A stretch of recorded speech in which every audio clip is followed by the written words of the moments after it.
So, Christy. Yeah. Hi, everybody. So, thanks for being on this call today and trying to help us out here. So yeah, I have been selling real estate for 6 years now and just recently completed only my second new construction deal. And I just went through it feeling the same way as I remember going through the first one, which has been a few years now, but just feeling um, like I didn't know how to add value to my client throughout the process. Um, so I guess kind of the first thing with this second new construction deal that I was dealing with, the buyers, we got the contract signed, they're all excited. I reach out to the builder's rep and asked, what we could expect from like a building schedule or timeline, like, not exact. Obviously, the dates and everything are going to change along the way with weather and stuff like that. But just for someone that's never built a home, just sort of a high level overview of like the building process, like what step happens first, second, third kind of thing. And his response to me was that he doesn't get involved in scheduling. So I'm like, well, who does then? Like, he was the only person that I had access to. So I guess my first question would be, in your experience the builders that you represent, is that something that a buyer's agent should be able to acquire early on in the process?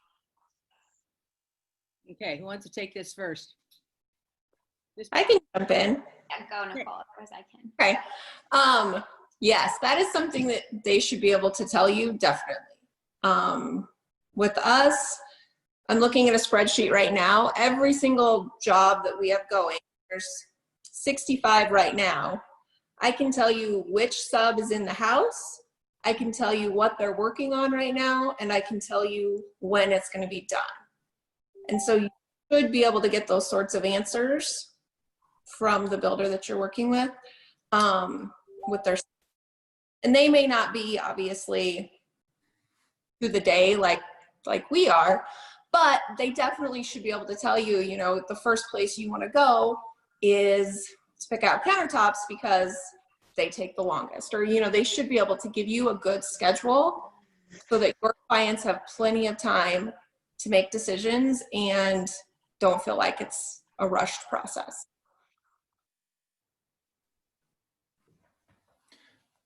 Yeah, I think that's really true. Like I said, I work a lot on the buyer side, and you'll kind of get that from some builders kind of see us as a necessary evil. And I feel like you have to really try to work to make sure you're in that loop, which it sounds like you're doing. I feel like a lot of the value you can provide on the buyer's agent side is before you even go under contract, with helping them shop, helping them select, helping them compare builders apples to apples, which isn't black and white. And if they can't give you a clear path forward, I'd almost be concerned how much business does that builder do and how organized are they, just kind of, what Nicole was alluding to. So I think part of what Christy's question is, and you guys can continue upon this, is like somebody comes to any of us and says, I'm thinking about maybe building, maybe buying a new construction and building. What's the next step that we do in connecting with you, and what happens now? Like, where do we go now from I've got somebody who wants to build to now, and how does that communication open up and continue? Do I trigger it as the buyer agent, or do you trigger it once you know that we have an interest? Who wants to go now? Jamie, let's. Well, I was going to say on the last question, I was going to say that we use a Google Doc that the agent has access to and we have access to help track some of the changes and the timeline and what do you do first and where do you go first in regarding the selections. So once someone commits, sometimes we actually put the Google Doc as part of the purchase agreement, like a hard copy of it. And then it becomes a working document after the sale is inked. But then I think that just kind of helps too. So you know kind of a timeline up front and you kind of know some of the selections and that sort of thing on that one. I think that ever since we initiated for Hildy, at least the Google Doc, it was Nicole's idea. I think that's really helped with the process of selections at least, and just kind of for buyers knowing like what they're getting and what they're not getting and that kind of thing for us. But at what point should that be expected? You know, for us, I share it a lot of times right before the contract because it does have things in there that says like 20%, like when clients make major changes with us, there is with changes, there is a 20% fee kind of, just because oftentimes it could stop the job. It takes a lot of time for the guys to coordinate like what's going on and that sort of thing. So I want the agents to know that up front. So I somehow tell them that, and then that way it's in writing. It also has like our appliance package on there. So they kind of know, okay, you get stainless steel GE appliances, and this is what's included. Those types of things, I have to tailor it per transaction based on what's going on. So it's not something I can just share the same thing to every single client, every single person, but we do it. I try to do it before the purchase agreement. And then we've been having the last 3 that I've done this way. It's part of the addendum, that hard part. We just kind of leave that as the addendum, the basics, knowing that it's going to change along the way, but at least we still have that printed, saved, so they know up front, this is what you were told. That's kind of what we do. And then we just do addendums after that point. But I also use that document to keep track of those changes at the bottom. So then, because I feel like with this process, if they make a lot of changes, you're losing, it's in text messages, it's in emails, it's in phone calls. It's always something's going to get lost. No, so then great. we all are on the same page. So I go back in and we just add stuff. And I only give me and then the agent access to change that document. Okay. Jen, Heather, either one of you want to add to this? For sure. Richland. Oh, go ahead. Go ahead. Okay, sorry. Hopefully my internet and I'm coming through okay and not spotty, but our process is a little bit different. For me, kind of where my value added with you and your clients is that we don't necessarily give out specific dates. We work off of like a stages of construction timeline, which kind of gives an average for each stage of construction. I actually will go out and walk the homes and take pictures and send updates and just provide that. We're real hesitant to kind of give access to when something's going to be done and the dates and whatnot, because as we all know, anything can throw that off. So I think for us, for Richland at least, it's kind of a bird's eye view from me to the buyer agent and the client, just keeping that point of contact consistent throughout the course of construction so everybody feels like they're kind of touching the process, including the buyer's agent, which they may not necessarily feel like they're doing a lot, but they're going to be included in these updates and just kind of seeing what's going on with the home.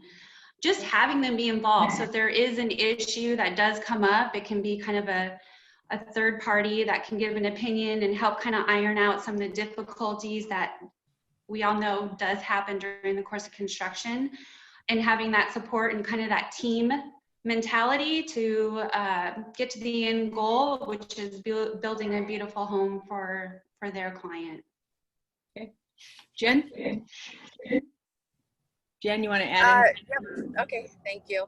I would say it depends. I hate to say that, but it depends. So with Woodland, you can be totally custom, starting from scratch, finding dirt, and we have spec houses that are under construction. So at the end of the day, for a buyer's agent, they can be as involved or not. It doesn't matter to me. But but I like it when they're in the process because then they are learning. But timeline is pretty general. It had on a custom home, it has factors depending on the buyer getting their selections done in ample time. Materials are provided by the vendors, due to delays that are unforeseen sometimes. So there's a pretty big window for timeline until we get the house is buttoned up. So just to add one other caveat to this, some builders, and I'm not sure who here, if it's even done, but go from like you'll have the agent who is the builder rep salesperson, and then it gets handed off to the construction manager. And then that's where the communication is. None of you guys have that kind of process, right? We don't at Richland. Yeah, okay. Christy, what else you got? Well, that was, I actually had reached out, I think, one time to Jen and Heather. I was dealing with what we thought could be a potential water issue in the basement of this most recent one that I did. And I know Heather had asked me if I had access to like a superintendent or anything.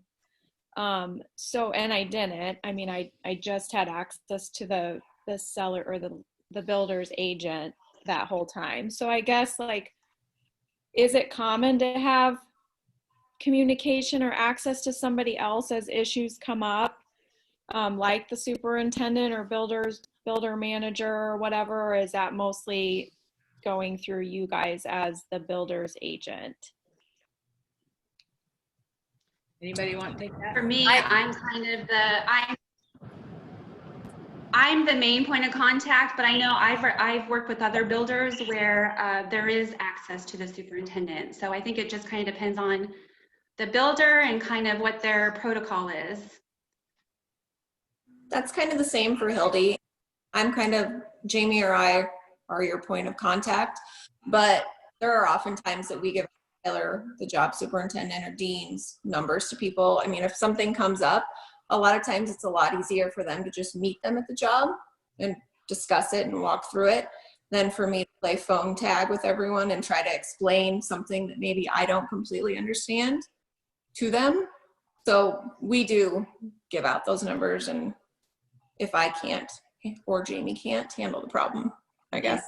And I guess especially with the final walkthrough, like sometimes they ask for a builder, whenever they ask for a Hildy representative to come to the walkthrough or to come to the house, we're fine with arranging that if it's going to help the situation. So, I mean, if there's a problem, we definitely send them. Christy, you want to go on? Does that answer that question? Yeah. Okay. Yeah. I so far what I'm hearing is that a lot of these other builders do have a better process in place for, between the documentation and the communication than what I've dealt with. So that's good to hear. I had a bad experience. See? That's why we want to do business with our builder reps. Right. That's good to hear. Yeah.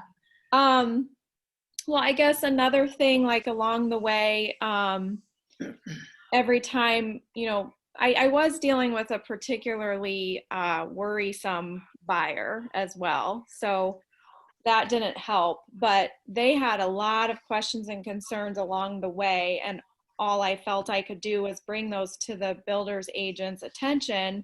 And the only response I would get was, I'll pass this along to the builder. And then I would never hear anything again. So I guess, what is your take on that and how you handle when issues are brought to your attention that the buyer brings up? Good question. Jen, you want to take that?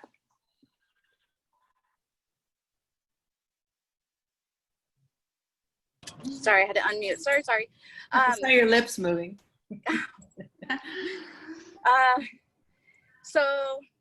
With Woodland, I mean, we're all kind of our own little island here, but we have a weekly check-in. So if it's not an emergency, I'm going to communicate with my super or my builder on a weekly basis and address it as needed. but the supers are the super for that house or that neighborhood. So sometimes they're more familiar with the issue that arises before it's even been brought up by the buyer.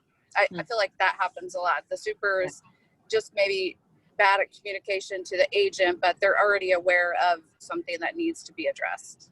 Okay. So do you guys, Jen, we can't hear you.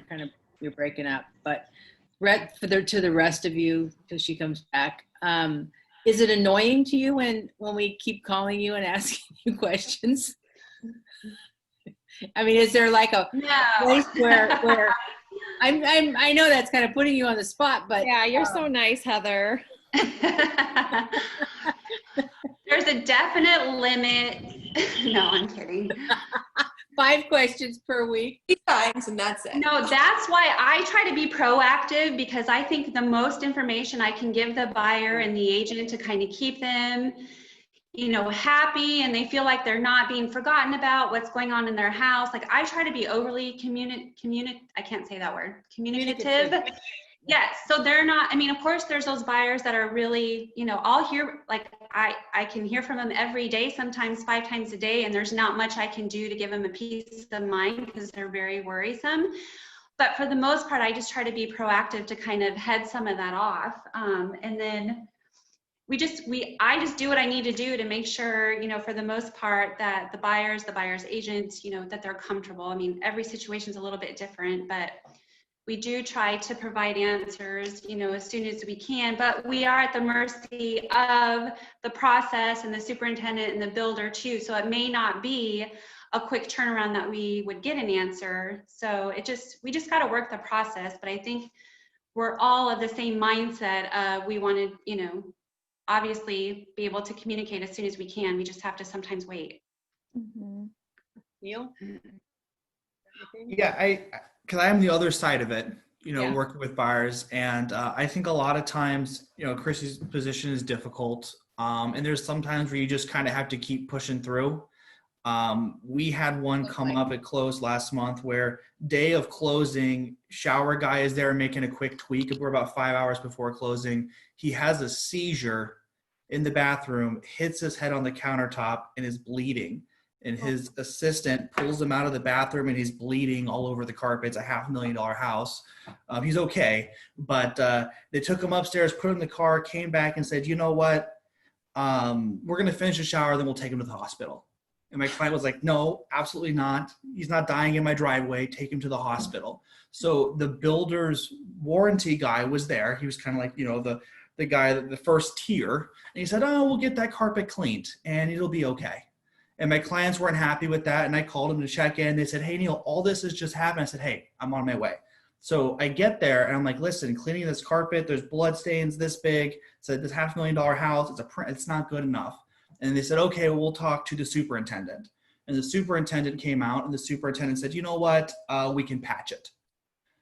And my clients were like, oh, well, they're going to replace the part of the carpet that was blood. Okay, a patch is okay. And I said, no, absolutely not, because it's a printed carpet. You can't match that print. Patches don't have the same lifespan, so it would delaminate. So they took a 20-year carpet and turned it into a 5-year carpet, and my clients didn't know the difference.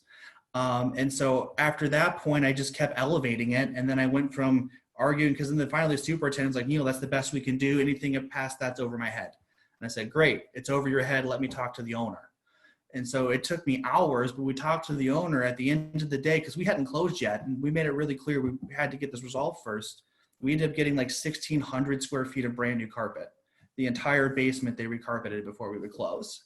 And it was one of those things where I kept getting resistance and they kept telling me there was nothing we could do and this is how it had to be. And I just kind of, I'm my client's agency, I'm their shield, and just kind of kept pushing through and fighting for it. And we were able to make it happen. So I don't know if that totally answers your question, but when we run into those situations where we're not happy with the result that we're getting, we just double down. I just double down and keep pushing through it and keep escalating it and don't drop it. On the buyer side, as the listing agent, they don't enjoy that very much, but that's how we handle when things happen like that. So I think that kind of also leads to a question about where we are in our economy. We're in this V-shaped recovery of the economy. So, I mean, I know you guys are super busy. What Nicole, you said you guys are in the middle, or Jamie, of 65 bills right now. That's astounding. And so can you guys kind of give us some kind of sense of, there used to be a day, and it wasn't that long ago, where you could still do some kind of negotiating or some kind of, upgrading, and you had a little bit of leverage. Where do you think the buyer's agent is right now with, as far as leverage of any kind? Is it just a no-go? Is it a done deal? We don't even talk about it, and the price may go up by the time you make a decision. So you guys speak to that a little bit about where you are, as a buyer's agent, what we should prepare our clients for when we meet you, so you're not the bad guy. I'll speak to that real quick. I would say that the price is usually not negotiable on new construction, and that has a couple of different factors to it. But right now, in this current environment, lumber has increased. Okay, you're totally breaking up, Jen. I really want to hear what you have to say, but Lumber went up like 9%, and so all new construction is rapidly My adjusting prices. Concrete. particular builder is Yeah. I'm gonna go to somebody else, just because I know Jen's saying some really valuable stuff. So you guys probably know what she's saying. considering putting a lumber clause in our. Who's talking? Where? I thought that was Jen. Oh, okay. Okay, Heather, pick it up, or Nicole or Jamie. Okay, or- well, for us, the price is the price, non-negotiable. I mean, I get asked that question a lot, and it is what it is. Like, the price is the price. And what Jen was saying and what Neil was saying, the cost of the lumber has gone up substantially. So Mhm. it just, for Richland, that's not even something I can go back to the builder and say, hey, what about this? They'll just say, nope. It is what it is. I'm not sure if I say that to them, but I kind of tell them that we're not negotiating, that's not Yeah. negotiable. But what about price increases?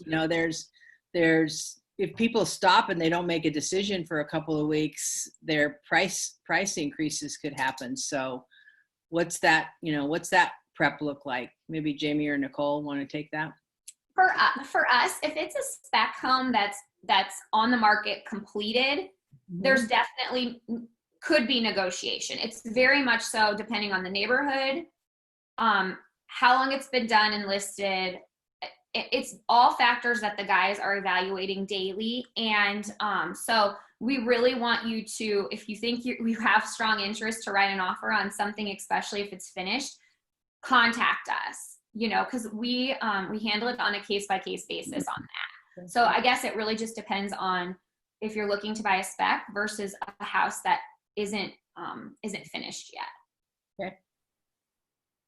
Being someone who I always try to fight the good fight, and make a deal and negotiate, if you know me. And with the exception of specs and new construction, there's essentially no movement, in my opinion. Anytime I do a deal with a builder under 500,000, they're just so busy. Take the price or don't is kind of what we always come back with. So instead of trying to convince my clients I'm going to make a miracle happen, I just preface up front that this really is the market we're in, and find other ways that I can show value besides trying to negotiate mid-contract or before contract. Because right now with these builders, the price is the price. Yeah. And the best thing I can do is help my client.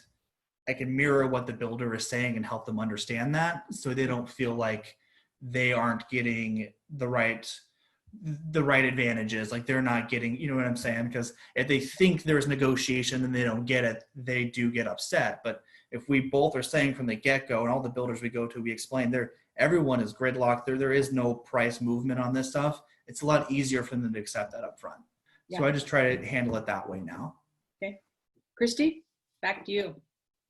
I just have one more, I guess. I think I alluded to this recent one that I did, and my buyers were concerned about a potential water issue in the basement. Pretty much the whole last probably 5 months of the process or so. And that was because once they got access to go into the house whenever they wanted to, there was frequently water in the basement. So I know that most builders have a 1-year warranty on any issues, and they do like an 11-month walkthrough. How have you guys, or can you give an example of an issue that was ongoing throughout that first year and continued past that 1-year warranty period, and how your builders handle that? I assume most of them want to make it right, but maybe just allude to how that has been handled if an issue goes past that 1-year mark. Who wants to go? Nobody. I think it's important Well, to mention for me, most builders, I'm sorry about it. Most builders come with a 10-year, they'll do like a 10-year or 5-year dry basement or a 10-year dry basement warranty. I always like to ask if that's held by the builder or if that's held by a warranty company. The warranty companies have a clause in their foundation warranty that they don't cover it if it's caused by settling, which most foundation problems, if they happen in 10 years and cause water, there's a good chance there was a settling issue. And so then it's not covered by that warranty company's warranty. So I like to find out, is the builder carrying his own warranty and backing his product, or does he pay per transaction to have a warranty company do it? I know this doesn't completely answer your question, but that's something I like to decipher and explain to my clients. That's good. That's good. Yeah, That's that's helpful. Yeah. Heather or Nicole or Jamie. With Hildy are a little different. We don't do the 11-month walkthrough. They want you to contact them at any time that there is an issue throughout the first year. So if there is an issue that, was going on during construction and it arises a month in, we are dealing with it and it doesn't come back at the year. So that's kind of why I guess I didn't have any in with a lot, because if it's not handled at month 1 and it's still going on in month 2, by month 3 it better be taken care of, or else nobody in our house is going to be sleeping. So that's right. You live with the builder, huh? Yeah, that was kind of And they just really want and is it annoying, or do you wait for the builder to get back to you? We literally hunt them down and say, if you don't respond, you don't get supper tonight, and then we get answers. So we don't either. put it in writing too. Like, the guys really need it in email. And then we want you guys to tell your buyers that if follow the warranty paperwork to a T. The main one is a 1-page in and outs. So it's a quick reference. So if they have a problem, email Hildy, and then Hildy will coordinate and help guide them to who is responsible to fix it and that kind of thing. But then the guys really want to know if the subs aren't following through. I think that's where the loop in communication gets broken, and then clients get mad. So I think, that's the one thing. Like, if it's set up for the lawn guy to come back and then he doesn't show up, tell him to let the guys, send them another email so they know. But it's best to do it through email, and then just keep that email train going. And the guys literally say, you need to let me know if the sub doesn't show up, and then, we'll make sure they get there. Because that, I think, is sometimes what we see, just a break in the communication. Okay. Is that it for your questions so far, Christy? Yep. Okay, I have a couple of questions that I want to ask you guys, and this is more concerning the market today and where we're going and new construction. So because of 2020 and COVID and all the experiences that people have had, many people are interested in different configurations than they were before, which one of them is open floor plan. That's really fine until you're confined with 3 or 4 or 5 people and everybody can see everybody and nobody can go away anywhere.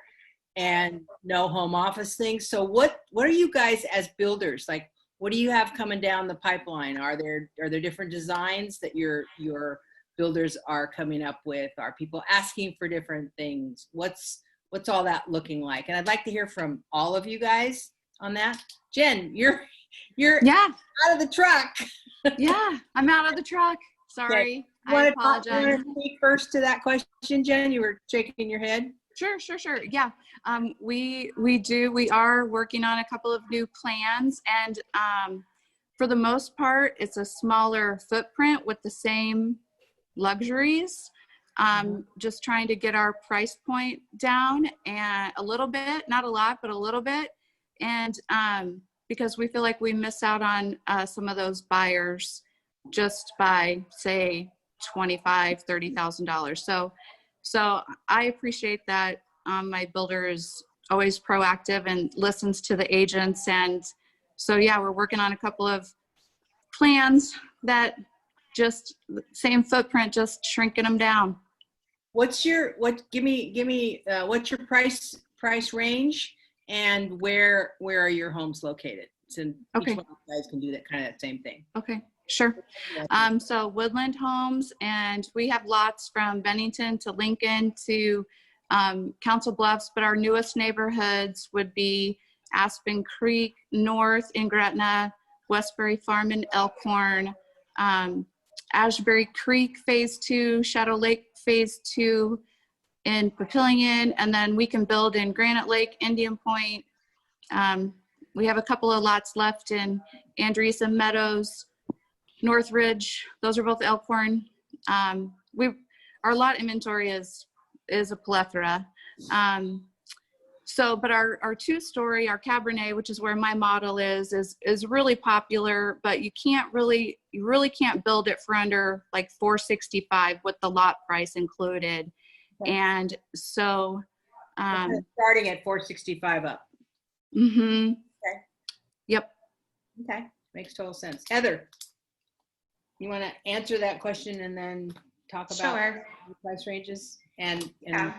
what you guys are doing? You're coming out with something new.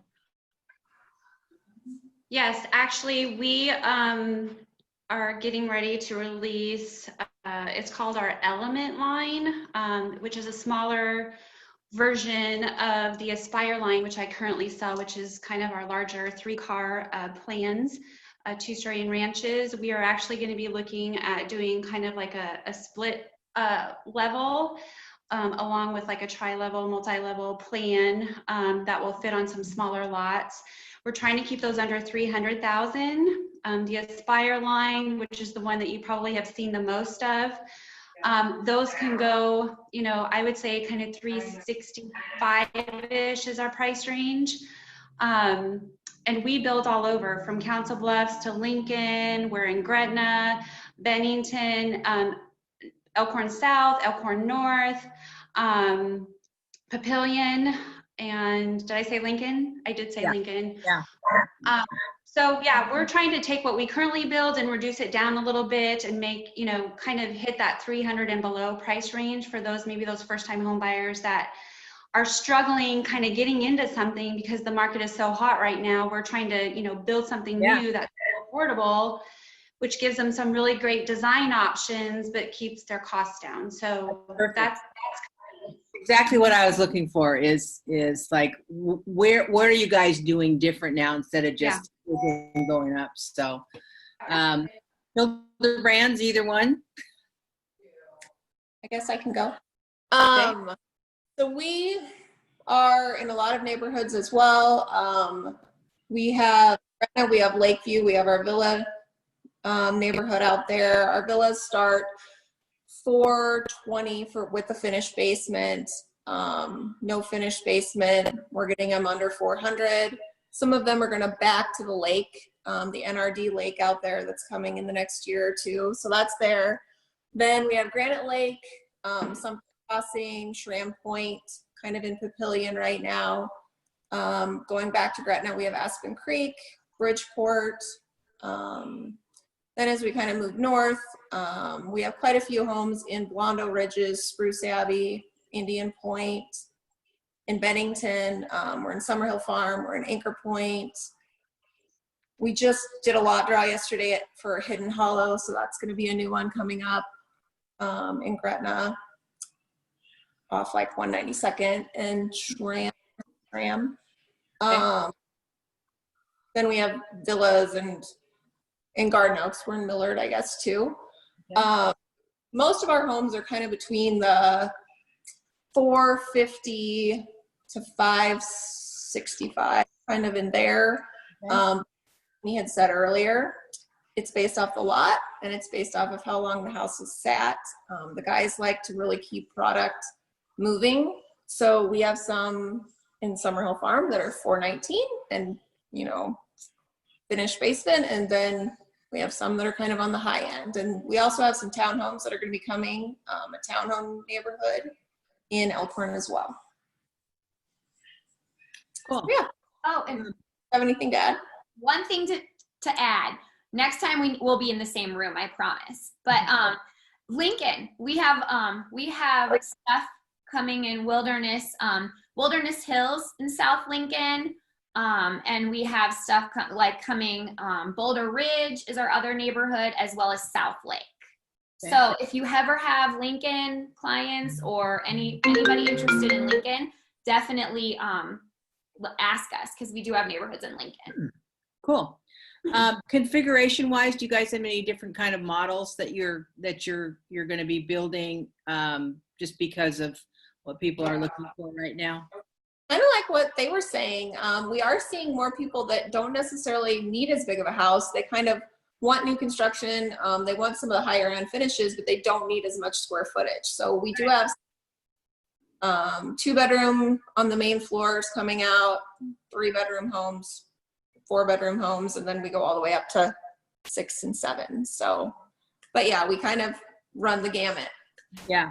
Okay. We do have a floor plan coming. We have a higher and new floor plan. Halsey is the name, because, you know, we name all of them. So Halsey, like the singer Halsey.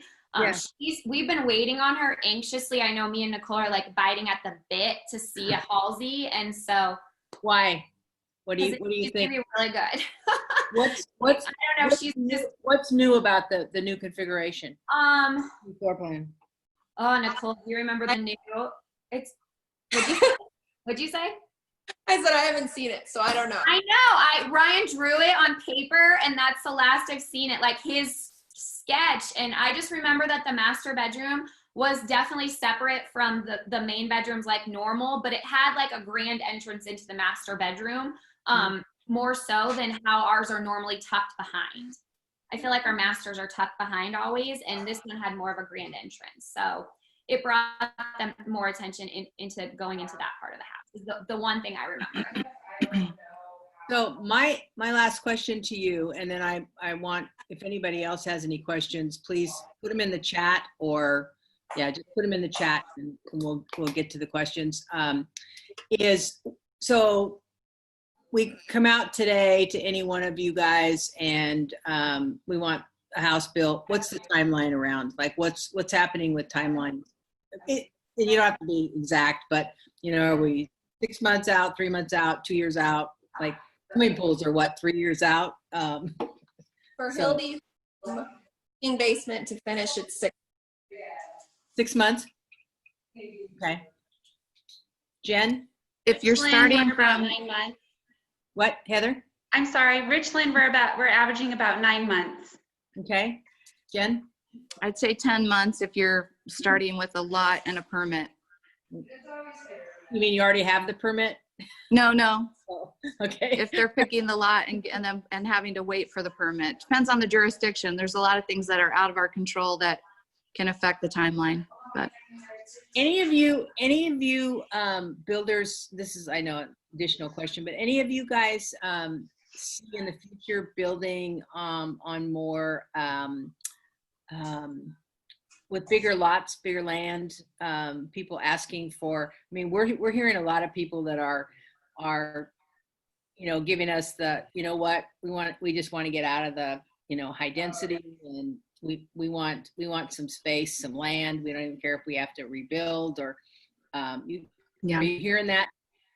Yeah, Jen? Yeah, I'd say sometimes the price point shocks them a little bit when it comes to a small acreage. They maybe don't realize all the factors that go into it. If you have to put your own well in, your own septic, etc. But we do have some acre lots in Westbury Farm that kind of flank the neighborhood that overlook the Elkhorn River Valley. And you do have to put your own septic in there, but it is connected to everything else. And they run about 120 to 145 For the lot, and they're 1 acre? Mhm. They're Okay. just over an acre. hmm Okay. And the Might be covenants are a talking- little different there, so you can actually put like a black roof on, like you can do some things to your house that a typical neighborhood covenant wouldn't allow you to get to customize, Right. which I like the look of the black roof. And you can't do Yeah. that everywhere. Yeah. Okay, so Cassandra Keller said, I would like to know from a builder rep's perspective, what are some things a buyer's agent can do to help them and the buyer's process? I'd say take the time up front to sit down and have a conversation one-on-one, just as the agents, and try to get some of these, maybe your nervous questions out of the way before you're in front of the buyer. And that way you can act like a team when you're sitting down and pricing it out, and they can be your advocate. So that I'm working with Jennifer Tucker right now, and that's exactly what she did. She was all questions with me 100% up front. She's just a little sponge, and she's a great buyer's agent for new construction. I mean, she is her client's biggest advocate, and she is in big communication with me, it's great. So educating yourself on the buyer, the builder, what they build, and relationship with you guys. Heather, Yeah. what are you thinking? No, I totally agree with everything that you said. I really don't even anymore too. It was a perfect answer. We're losing you now, Heather. You disappeared in your fog. Your voice is gone. Foggy. You are. Sorry. You are. Yes. So Nicole, what's the number one thing that you think that a buyer's agent should do to help you help them and help them you? Don't be afraid to ask the questions. Like, if you have a question, don't be afraid to ask it. If there's some part of the process that you don't understand, ask, because that's the only way that we're going to make this work, is to have an open line of communication. And so I would just say asking any questions that you have as a buyer's agent before you even think of writing a contract. Like, what are questions that they have? You want to know what's standard. Is there anything that's an overage? How does this process work? Anything that you can think of as a buyer's agent that is going to make you a better agent for your client, you should feel comfortable asking the builder's representative those questions. And if we can't answer them for you, then that's a problem. So I would just say asking the questions that you have, and not feeling like, you're nagging, or you're like, people should be responding to you. If we don't respond within an hour, Jamie and I are doing something wrong. Like, something's not right. I think one of the biggest frustrations that many agents have is if we get a client who says, I'd like to look at new construction, and they're in maybe 400,000 or 500,000, maybe that's their price range, or 3 to, I don't know, whatever it is. We have to immediately, if we're not selling new construction all the time, we have to immediately go like, oh my God, where do I even begin? Like, who sells those houses and where are they? So I think what you guys are all alluding to is exactly what a big piece of the answer is we need to, as agents, we need to educate ourselves on what products are available in the marketplace, and relationally make contacts with all of you. Like, I would love to see, like, agents take the initiative to, make a phone call to you guys and say, hey, can we have, just get together, have a meeting, Zoom, you can do a Zoom call with just the two of you and just talk about the product. You get a face, you get a name, you get a relationship going. And then if somebody says, I want to buy a new construction, all of a sudden we have like 5 different things that we can think of to be able to put in front of them and also promote the business and your business. So I think that's really, really, good feedback. And then who was it that just said, Jen? I think Jen just said that, like, don't ask the questions that make you feel bad in front of with your client sitting there. I mean, that makes total sense to me. So, hey, Tim, I just unmuted you. You got anything here? No, I think this has been really great. I have to admit, I've been dealing with a problem right now, so I've only been listening to half. But Mr. Firefighter? My firefighter is on right now. Yeah. But it has been really nice I'm really glad to see you put a name to the face of the Hildebrands and really get to know them better. That was awesome. I know, that was awesome. Yeah. So, but no, this was fantastic. So I guess I have a question for all of you guys. I mean, what's scary about it, I guess? What are, aside from not knowing what to do to help your buyers, and what deters you from, I guess deters maybe not the right word, but what's scary for you about it? So when somebody starts talking new construction, you're like, oh no, like what are some of those things that maybe we could help you with so it wouldn't be so scary? you can unmute yourself if you want to talk, or raise your hand, or say something in chat. What do you guys do? Brady cats. All of us.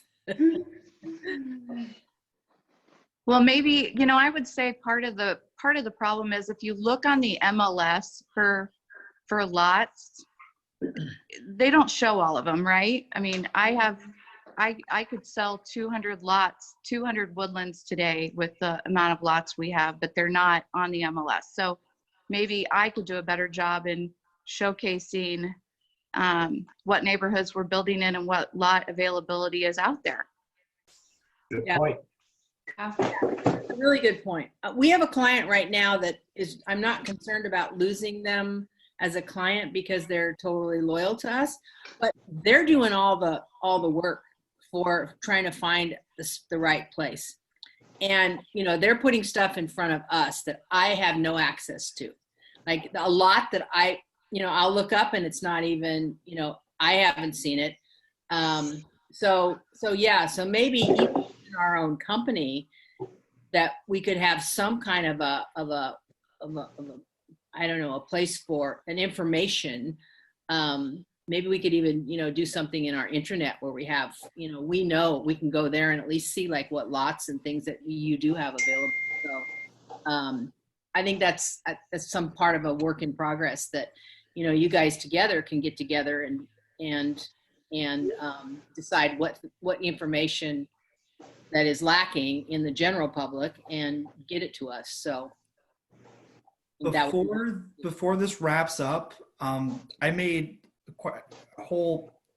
some notes on how, because I'm assuming if you're in this chat, you want to do more new construction, you're interested in it, ways that you can capture more new construction as an agent that doesn't represent a builder, and where you can find information. Can I speak to some of that before this wraps up? Please go ahead. That's okay. So what we've done is I feel like there's this huge shadow in new construction because every builder protects their floor plans, their pricings, their lot lists, all their information isn't readily available. It's difficult to get from the sites. You can't go to the MLS. And I think there's a huge opportunity for buyers, agents, and other agents to start doing exactly what you said, Carol, and collect that information. So when we do new construction, every cost sheet I get, it's in the Google Drive. Every plat map I get's in the Google Drive. All the covenants I've received are in our Google Drive. Warranties, features, you name it. And it's allowing us to build a catalog of builders. So when I meet with buyers and when I meet with people coming through open houses, I can have a conversation about the builders within their price point. It's a lot of upfront work, but you can go straight to the developer sites to get lot lists and covenants. McCune Development, Synergy Development, Graves Development, and Boyer Young Development would be the 4 websites I would go to if I was looking for more plat maps or that information from developers specifically. I mean, obviously there's BHI as well, but they typically build in their own subdivisions, so it doesn't help as much. And then up front, that's really how we show that value, is being able to have intelligent conversations about what their options are, what their prices are going to be. And when you start doing more new construction, you start working with specific builders, they'll kind of flex with you a little bit. So there's builders that we don't even have to go on a buyer like construction meeting with. I can say, hey, here's what they want to do. Can you shoot us a cost sheet? And instead of meeting at 6 o'clock to 8 o'clock with me and my buyer, they'll just sit at home at 9 o'clock at night, drink a glass of wine, and do us a price out and email it over to me because they know I can explain it to the client well enough.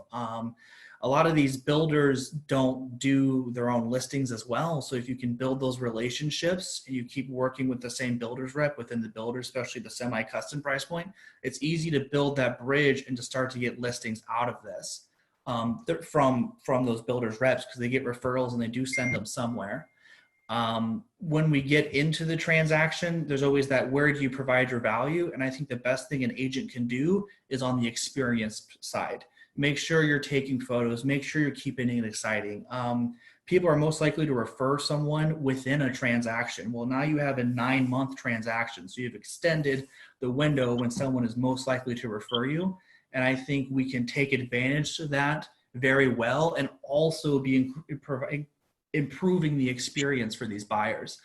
And then just, I don't know if that helps or not, but that's kind of our target. When we're under contract, we try to be a shield and protect them and document, but instead of trying to show our value by how we negotiate with the other side, because we know we're not going to get anywhere, we show our value by trying to provide the best experience in photos and scrapbook or anything like that at the end of it, because it's one of the biggest things they've ever done in their life. And so to be able to help them encapsulate that really can elevate you without you having to fight against an agent where you're not going to win anything. You know, you can make it a win. That's great. That's awesome. So our last question, it's 1 o'clock, so I want to respect your time. From Nancy Keene, I'm working with a buyer that is just thinking about building, but really unsure of style and craftsmanship. So they stop in at a new build models and open houses until they determine the style they like. Is there something more I should be doing while they are still shopping for their style? I would say, I always tell people to start a Pinterest page or whatever platform they like. And when they see something they like, to document it. And I'm going to pull a style out of it. Like whether they know what their style is or not, I can, if they have enough photos in there, I can tell them. That's great. I like that a lot. Yeah. Does that answer your question, Nancy? Anybody else have any suggestions on that? Heather? Jamie, Nicole? Nope. She said, thank you. That works. So, okay, you guys, I really, really appreciate all of you taking the time to share with us. And you're all just superstars, do just an amazing job. And I think we're spoiled by you. And then we have to go out to other people that don't quite do the same level of extraordinary care. So keep on spoiling us. We'll try and learn more about what you do so that we can do a better job of getting business to you, and just really appreciate that you guys took the time, because we know how busy you are. So yes, thank you, everyone. Thank you. Thank you for having us. Thank you for being here. Even in you're actually clearing up now. You have less smog. It stopped raining. Yeah. Okay, thanks guys. Thanks, Carol. You. Thank you. Next week. We got another good one coming next week. Cool.